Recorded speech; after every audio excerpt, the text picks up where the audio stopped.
tonight. Excuse me, and I might drink a little more than I should. Kaieteur Radio. Covering Guyana from coast to coast. Demerara and Essequibo 99.1 FM. Berbice 99.5 FM. Kaieteur Radio.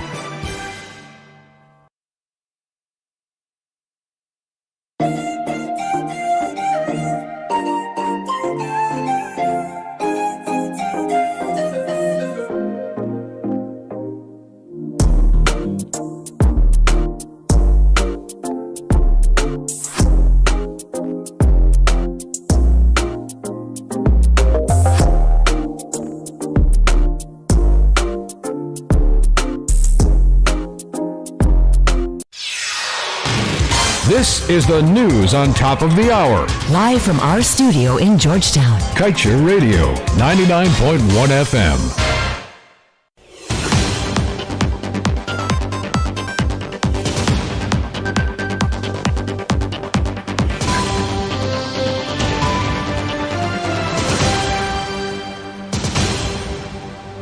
Good evening. Welcome to this evening's Newscast on Kaieteur Radio. I'm Kevin Smith. Let's get to the news in detail. Since assuming office on August 2nd of 2020, the Irfan Ali-led administration is yet to disclose to the citizenry the findings of two crucial audits that were conducted on ExxonMobil spending.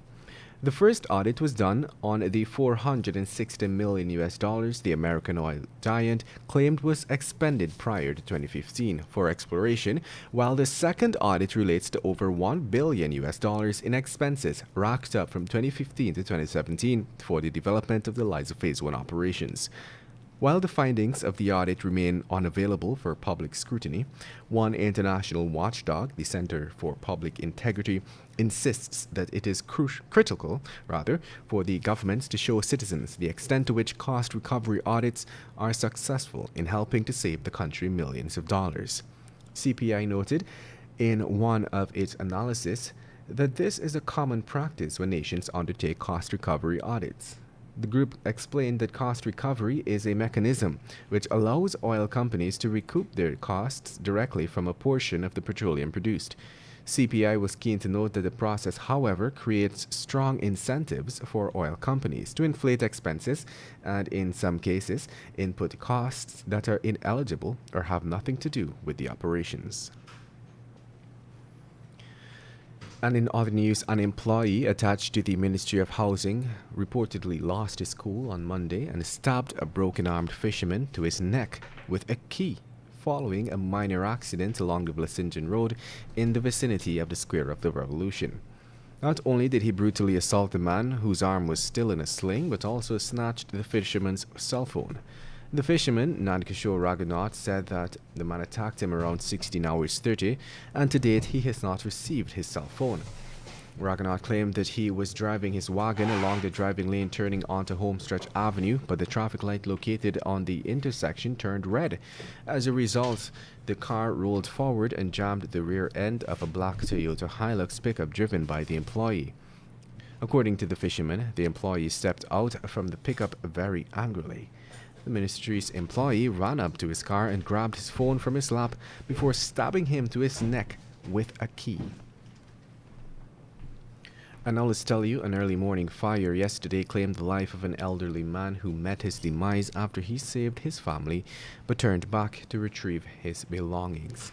The deceased has been identified as 77-year-old Angled Thompson of John Street and Stone Avenue, Camberville. Thompson was a well-known photographer and former general manager at the Guyana National Printers Limited. According to reports received, the fire started at 1:57 at the victim's residence. Before the arrival of the fire service, Thompson managed to save his wife and grandchildren from the fire. He then returned inside the burning home to retrieve some personal belongings, but got trapped in the building and sadly lost his life. An unofficial cause of the fire was given as an overheated fan motor, which ignited and caught nearby combustible materials.